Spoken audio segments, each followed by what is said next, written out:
Muy buenas noches, muchísimas gracias por estar una vez más con nosotros. Hoy volvemos a estar con nuestro muy buen amigo, el psicólogo Juan del Amor Moya. Y entendemos que le traemos un tema muy, pero muy interesante.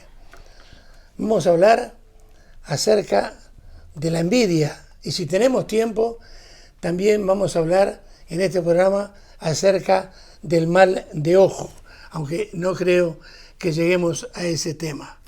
Ahora bien, en mi concepto, el tema de la envidia es muy de ustedes, de nuestros televidentes. ¿Por qué?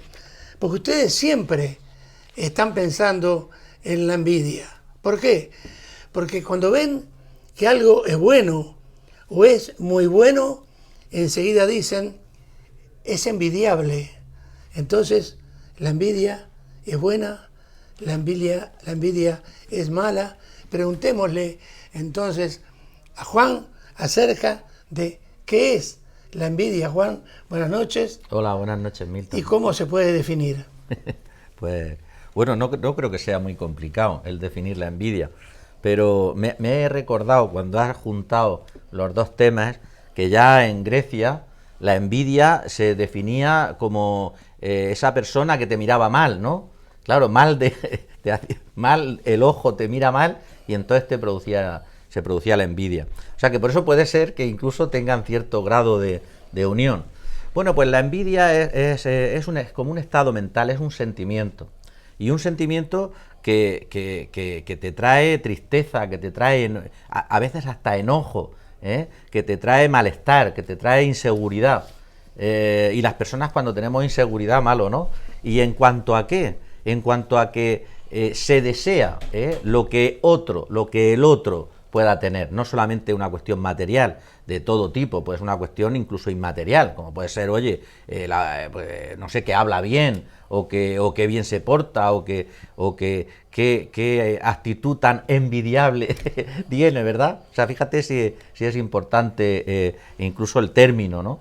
Entonces, la envidia, pues sí, eso es un sentimiento, es un estado mental de malestar, de tristeza, por deseo del bien ajeno. Y el bien entendemos de todo tipo. Y claro, lógicamente, pues eso, según los expertos, es humano. O sea que yo creo que todos, en mayor o menor medida, pues hemos sentido o hemos vivido o algunos hasta padecen la envidia.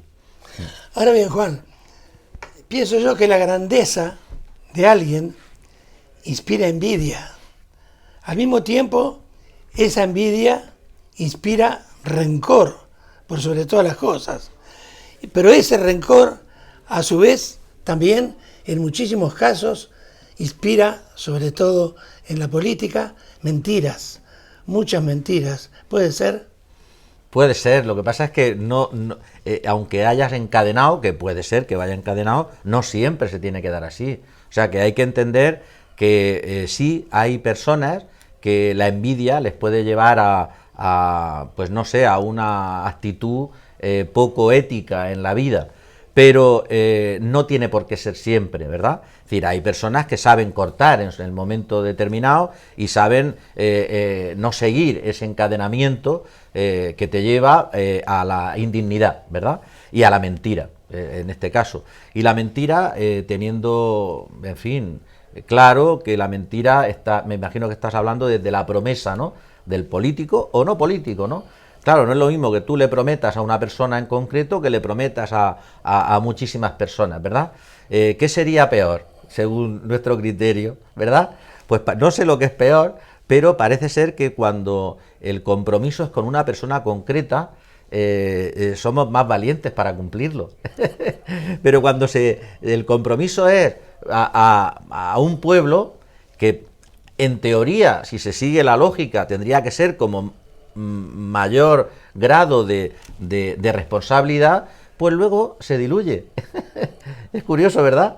Es decir, cuando se lo hago a mi familia, que somos 4, que somos 5, cuando se lo hago a mi mujer, a mi pareja, a mi amigo, eso tiene mucha fuerza. Hasta el punto que, bueno, todos sabemos que bueno, hasta hace poco simplemente con darnos la mano valía más que cualquier notario, ¿eh? Bien, pero cuando se hace al público, cuando se hace a la masa, cuando se hace al pueblo, pues no parece que eso me adquiera ningún tipo de compromiso. Hasta el punto que se han dado casos, a veces en algunas elecciones, de ir los que se presentan a las elecciones a un notario, a afirmar que lo que dicen es verdad. O sea, ¿qué imagen a priori tendrá él de sí mismo que ya sabe que nadie se va a creer lo que está hablando? Entonces, sí, es verdad que, bueno, todo viene de la mente, la mente crea pensamientos, esos pensamientos pueden crear emociones, sentimientos que también vienen de la mente, y entonces es la mente la que puede encadenar o no esta situación de indignidad o no seguir adelante, claro. Ahora bien, sabes que en toda mi vida siempre me he inclinado a los deportes y sobre todo al fútbol, porque la siguiente pregunta viene precisamente encadenada con esto. Tenemos a Messi, tenemos a Cristiano Ronaldo. Hace muy poco tiempo los dos llegaron a los 600 goles en su carrera deportiva. Ahora bien, a Messi le costó 200 y pico de partidos menos que a Ronaldo llegar a esos 600 goles. Entonces, los partidarios de Ronaldo odian, ya no envidian, odian a Messi por esa circunstancia. Y los de Messi, por otras circunstancias también futbolísticas, odian a Ronaldo. Entonces, yo quisiera que nos explicaras, mucha gente dice, ni me hables de ese, un hincha del Madrid, aunque ahora está en la Juve, ni me hables de la pulga cósmica, ni me hables de Messi. Sí. Y lo mismo pasa al revés. Entonces, ¿qué pasa? ¿Qué relación existe entonces entre la envidia y el odio? Bueno, en principio, a priori, no tendría por qué haber relación. Es decir, la envidia, ese deseo, esa tristeza por desear y no tener, no tiene por qué llegar al odio. El odio es cuando ya se desea el mal ajeno. Es decir, cuando la envidia en la persona ya le está haciendo daño, ya es enfermiza, ya le está complicando lo que es el equilibrio de la existencia. Es decir, cuando esa persona llega a ese estado de poca confianza en sí mismo, de poca autoestima, pues entonces, claro, ya goza con el mal ajeno. Claro, entonces ahí ya nos hemos pasado al odio. Es decir, y ahí tendría relación. Es decir, una persona que por envidia es capaz de gozar cuando el otro fracasa, pues entonces ya ahí hemos cruzado lo que es la línea de esa normalidad que hemos dicho al principio, de que todo el ser humano, en principio, bueno, pues la envidia está dentro de nuestro perfil de ser humano, pero cuando eso se desboca, cuando eso no se controla, cuando esa actitud, cuando ese sentimiento ya te transborda, ¿por qué? Pues porque no estás bien. Está claro, esa persona no está equilibrada, esa persona no cree en sí mismo. Claro, porque una persona que cree en sí mismo no está en esta líder, independientemente sea un fan, un forofo, un hincha o lo que sea. Pero si el hincha, concretamente, que me imagino que o ellos dos incluso, si Cristiano Ronaldo sufre y padece por los bienes o por los éxitos pues quiere decir sí que hay algo enfermizo, ¿verdad? Porque visto desde la perspectiva mía, que yo no tengo, vamos, ningún conocimiento, pues a mí me parecen los dos extraordinarios, independientemente de lo que pueda pensar como personas, ¿no? Por su trayectoria de vida. Pero como deportistas, pues me parece que son superdotados, extraordinarios, cada uno en su perfil y cada uno en sus éxitos. Entonces, no creo que ninguno de los dos tenga motivos para envidiar al otro. Pero claro, si uno de ellos envidia al otro, significa que hay algo pasa, algo malo, algo conmigo mismo, ¿no? Con mi equilibrio mental, con mi autoestima. Y si ya es desde fuera, es el hincha el que goza si Messi, por ejemplo, o el hincha de, es decir, el seguidor del Cristiano, goza porque Messi tenga una lesión, pues significa que ahí algo falla también en tu mente. Por dos motivos. Uno, pues porque tú está claro que no tienes cuestiones más importantes que pensar y que preocuparte que estén relacionadas contigo mismo, con tu interior, ¿verdad? Sino que estás preocupado, te preocupa, te altera, incluso tu vida la dirige una cuestión de una afición, significa que hay algo pasa, ¿no? Porque tienes que salir fuera de ti para poder encontrarte en esta vida, ¿no? Cuando eso es, quiero decir, es lo último, no hay que salir. Eso por un lado. Y segundo, si eres capaz de sufrir por una cuestión que ni a ti te pertenece, pues quiere decirse que algo ahí no funciona bien. Ahora bien, en lo que me es particular, te puedo decir que, y en el fútbol siempre, los grandes equipos rivales en mi país, el Club Nacional de Fútbol y Peñarol, cuando yo tuve la suerte de jugar en el equipo de Nacional, pero cuando Peñarol conquistaba un campeonato uruguayo, cuando conquistaba la Copa América, como se llama allí, yo me alegraba. Por más que fuera jugador de Nacional, yo me sentía contento porque era un equipo uruguayo que había ganado un trofeo. Mientras que el 99,9% de los hinchas de Nacional, si Peñarol perdía, por ejemplo, esa Copa América, salían a festejar por la principal avenida 18 de julio de Montevideo. O sea que hay que ver o hay que entrar en cada entorno para entonces poder juzgar acerca de esto. Ahora bien, ¿cómo puedo yo saber si una persona es envidiosa o no? ¿Cómo son los rasgos de una persona envidiosa? Bueno, previamente te tengo que decir que se ha hecho un experimento con personas, no sabían exactamente que se estaba persiguiendo, haciendo en juegos de azar, ¿verdad? Y entonces este experimento además lo hicieron unos psicólogos israelíes y entonces se dieron cuenta que en el cerebro hay una zona, que es el estriado ventral, que cuando ganas se activa de alegría, ¿verdad? Has ganado, pues se activa. Claro, pero se dieron cuenta que esa misma zona, en algunas personas, no en todas, precisamente en esta, vamos a llamarle que la envidia lleva un poquito más allá que al resto, veían que esa zona se activaba, por ejemplo, yo perdía, pero si el otro perdía más que yo, me alegraba. Es decir, ¿cómo es posible si yo pierdo? Y esa zona se activaba, ¿verdad? Y al contrario, si yo ganaba y el otro ganaba menos, pues también se activaba. Bueno, es normal, ¿no? Pero si yo ganaba. Pero claro, se dieron cuenta que estas personas estaban más pendientes de lo que le pasaba al otro.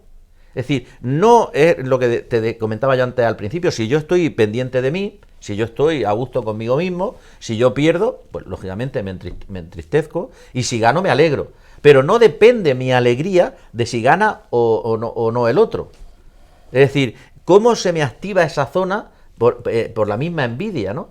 Es decir, se activa, ¿qué significa? Que me sienta mal, no solamente la alegría, sino que me sienta mal que el otro haya ganado más que yo, si yo ya he ganado, ¿verdad? Pero me daba rabia estas personas de que el otro también había ganado, pero más. Si yo estoy conmigo mismo, pues está claro que no tiene por qué preocuparme si el otro gana más o gana menos. Yo ya he ganado. Entonces, claro, es seguramente lo que tú me has estado comentando, ¿no? Con respecto a lo de fútbol. Entonces, sí que hay algo en el cerebro, en esta zona, que está relacionada con los refuerzos, que está relacionada con las alegrías, que se activa en estos casos, ¿verdad? Pero luego hay unos rasgos concretos que puede tener la persona que suele tener bueno, para mí es la perdición. Una persona que padezca de envidia es la perdición para el resto, porque no podrá ser feliz en su vida. la persona envidiosa, la envidia corroe, la envidia está claro que te limita, te empobrece, porque es para toda la vida.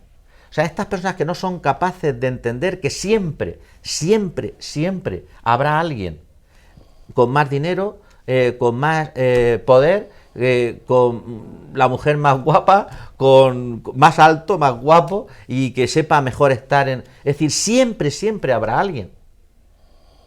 Como no se dan cuenta de eso, pues la envidia les corroe y además les está impidiendo ellos mismos, a sí mismos, por lo menos ser feliz, estar a gusto, estar pleno en la vida. Bueno, pues una de las características precisamente está relacionada con la poca autoestima. Personas, repito, vamos a decir algunas características, bueno, algunas se tienen que dar en su conjunto, ¿verdad? Porque hay gente con poca autoestima, no tiene por qué ser envidiosa. Pero claro, la persona que de por sí la envidia trasciende un poquito la normalidad, pues claro, es una persona con poca autoestima, no confía en sí mismo. Hasta el punto que normalmente tiene que estar siempre comparándose con el resto, comparándose con otros. Claro, el problema que tienen estas personas cuando cogen fijación. Es decir, claro, yo me puedo comparar con el mundo mundial, bueno, a fin de cuentas, pues, bueno, si yo quiero ser feliz, me levantaré la vista y me compararé con aquel colectivo o personas que tengan menos, vamos a llamar, suerte que yo en la vida, porque es la manera de yo estar bien. Pero claro, si me comparo siempre con los que les va mejor, pues siempre estaré insatisfecho. Y ya lo decía, bueno, y esto es una frase hasta de San Agustín. Si yo me levanto por las mañanas y me miro mis miserias, pues me hundo, pero si levanto la vista y soy capaz de darme cuenta de que hay otras miles, millones de personas que están en muchas peores condiciones que yo, oye, pues esto es fenomenal.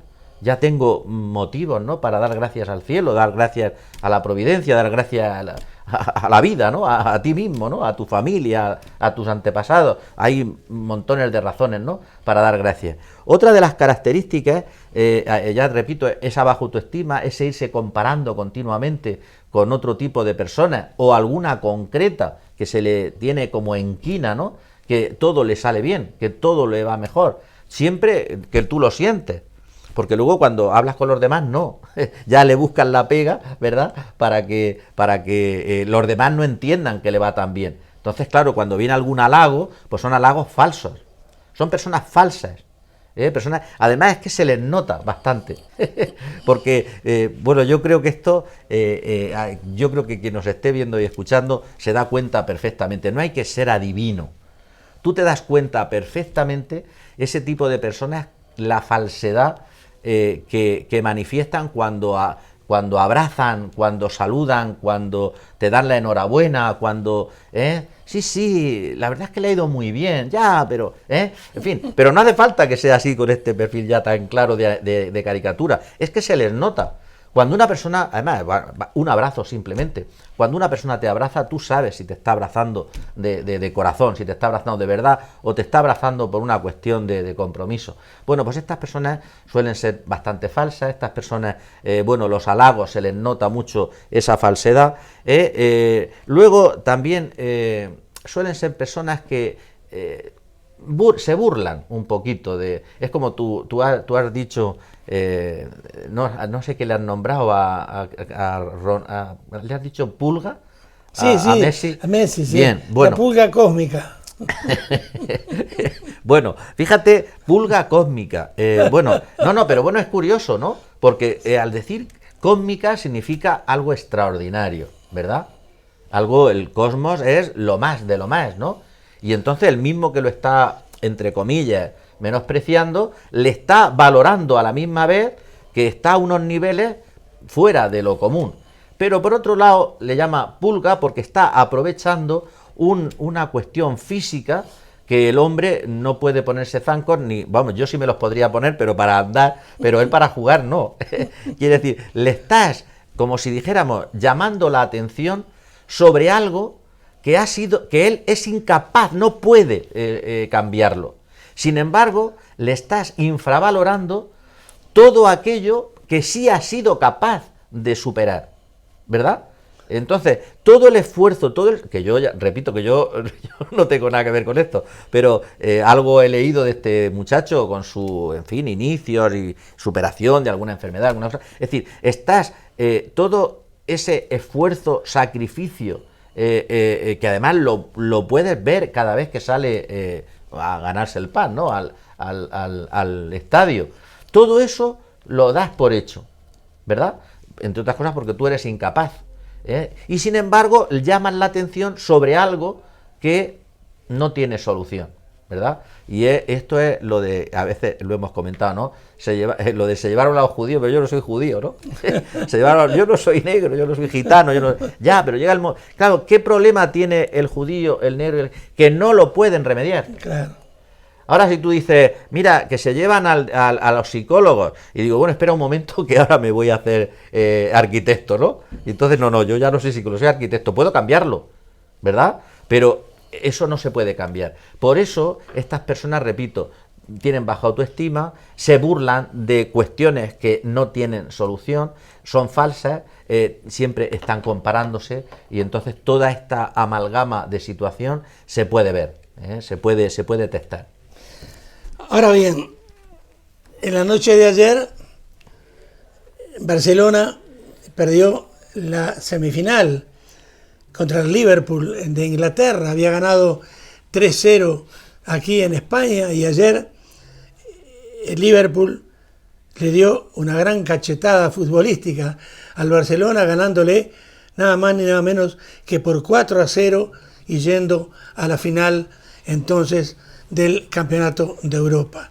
Y en la mañana de hoy, un gran amigo al que quiero como un hermano y es mutuo, Jorge, que vive en Estados Unidos desde hace muchos años, en Nueva York, puso en las redes sociales que ¿cómo quedó el partido del Barça? No he podido enterarme, claro, lo puso irónicamente, sabiendo que nosotros lo íbamos a leer, siendo nosotros hinchas del Barça y él un forofo tremendo del Real Madrid. Pues sí, Jorge, en mi caso, yo no me hubiese alegrado, por supuesto, del triunfo del Liverpool, pero si hubiera sido al revés, si hubiera sido el Real Madrid quien jugara esa semifinal contra el Liverpool, seguramente en la mañana de hoy yo hubiera puesto que lamentaba profundamente la pérdida de esa semifinal por parte del Real Madrid, porque es un equipo español, un equipo de un país que a mí me ha recibido con los brazos abiertos desde el momento en que llegué. Sé que no lo haces con ninguna mala intención, quizá, y sin el quizá de por medio, por un poquito de celos entre medio. Y esa es la siguiente pregunta que le quiero hacer entonces a Juan. Como le pregunté sobre la diferencia o la semejanza entre el odio y la envidia, en este caso sería entre celos y envidia. Sí, parece que pueden ser similares, ¿verdad? Pero no son iguales. Son sentimientos distintos, ¿verdad? La envidia, como hemos dicho, es un... Y, por cierto, nadie somos, como si dijéramos, responsables de tener emociones, de tener sentimientos. Es decir, eso lo tenemos todos. Otra cuestión distinta es cómo yo los maneje, qué hago yo con ellos, ¿verdad? Otra cuestión distinta es que yo deje que mi mente en todo momento esté libre. Eso ya es distinto. Es decir, que yo no coja el control de mi mente. Hay un símil que me gusta a mí de Emilio Carrillo. Dice, bueno, eso es como el que conduce. A veces puedes confundirte con el coche. Si te confundes con el coche es cuando, pues esa que te distrae y el coche va solo, ¿verdad? Y si es automático, no te digo. Eso es un problema. Es un problema. Lo bueno es que tú cojas las riendas y que sepas que tú no eres el coche.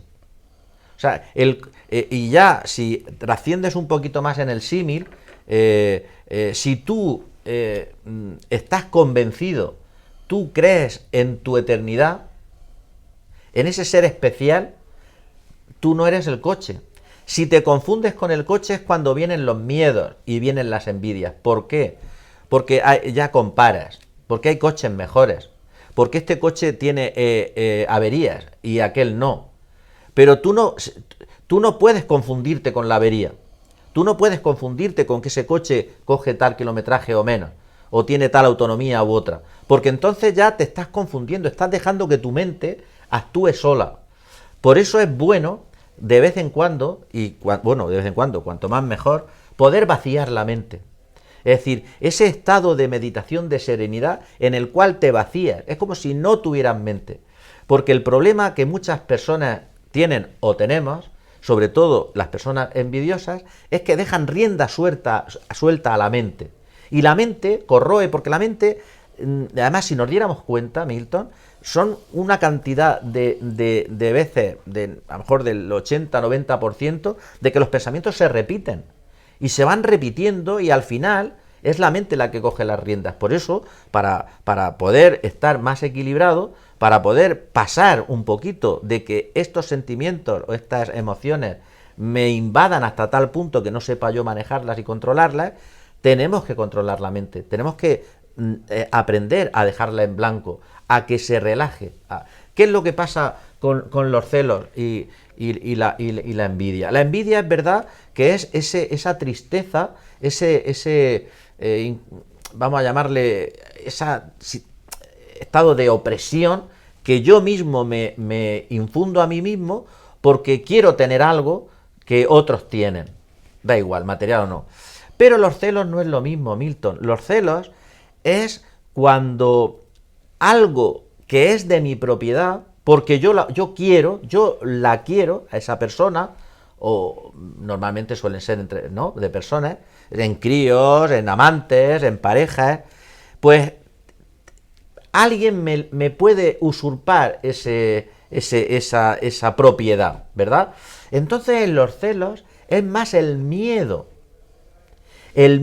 que yo puedo tener a mi hermano que me está usurpando la atención de mi madre o de mi padre. Es el miedo que yo puedo tener que esa persona a la que yo quiero pueda perderla, porque alguien distinto de mí le llame la atención, le capte la atención, la enamore, ¿verdad? Entonces, también en los celos hay baja autoestima. Pero claro, en una criatura pequeña es razonable que sienta celos habiendo sido el rey durante unos cuantos años y aparezca otro en donde capta la atención de mi madre, de mi padre, de la abuela, de todo el mundo, ¿no? Entonces, claro, ahí tengo miedo, voy a perder ser el centro. Esos celos son también normales siempre y cuando no trasciendan, porque ese niño, ese hijo, aprenderá con el paso del tiempo de que mi madre no es de mi propiedad. Y si ya llega al colmo del entendimiento, entenderá que mi madre es una persona autónoma, libre, que ha sido otras muchas cosas antes de ser mi madre. Y que además de mi madre es una mujer. Y que además de mi madre es esposa. Y que además de mi madre es amiga. Y que además de mi madre... Es decir, claro, si yo eso llego a entenderlo, pues alcanzaré el equilibrio y esos celos se superarán, como es lógico. Si no, luego lo transmito, por ejemplo, en mis relaciones. Es decir, entenderé, como algunas veces yo creo que hemos hablado de esto, el amor como propiedad. Claro, si yo te quiero, no entiendo que puedan hacer algo distinto a lo que yo... Que no puede ser. Si yo lo hago porque te quiero. Pero claro, ahí, como hemos dicho en alguna otra ocasión, en alguna entrevista, pues claro, es una visión distorsionada del amor. Pero los celos vienen de ahí, del miedo a perder, del miedo al duelo, del miedo a que otra vez me quede solo, a la soledad incluso. Muy bien, para terminar esta primera parte de la entrevista, yo te preguntaría acerca de una persona que es realmente envidiosa. tiende a agrandar las cualidades del objeto o de la persona envidiada? Sí, sí, pero no lo manifiesta. Es decir, es algo que, claro, ten en cuenta que si yo tengo poca autoestima, es porque considero que el otro tiene más. Claro. Entonces, normal, pero no es algo que manifieste y que lo haga público, ¿verdad? Porque, claro, entonces está manifestando, está diciendo, yo soy envidioso, yo no puedo, esto me corroe, esto no me deja vivir, ¿no? Pero claro, si yo me veo, me siento limitado, pues es porque a otros les doy una valoración que está muy superior a la mía. Esto es algo muy común y muy normal. En mucha porcentaje de personas existe este temor, ¿no? Existe esta idea de que el otro tiene más autoestima que yo, el otro tiene más valor, el otro está mejor preparado, el otro, sabe estar en su sitio. Y es algo tan sencillo como pensar que si yo tengo miedo, el otro también tiene miedo.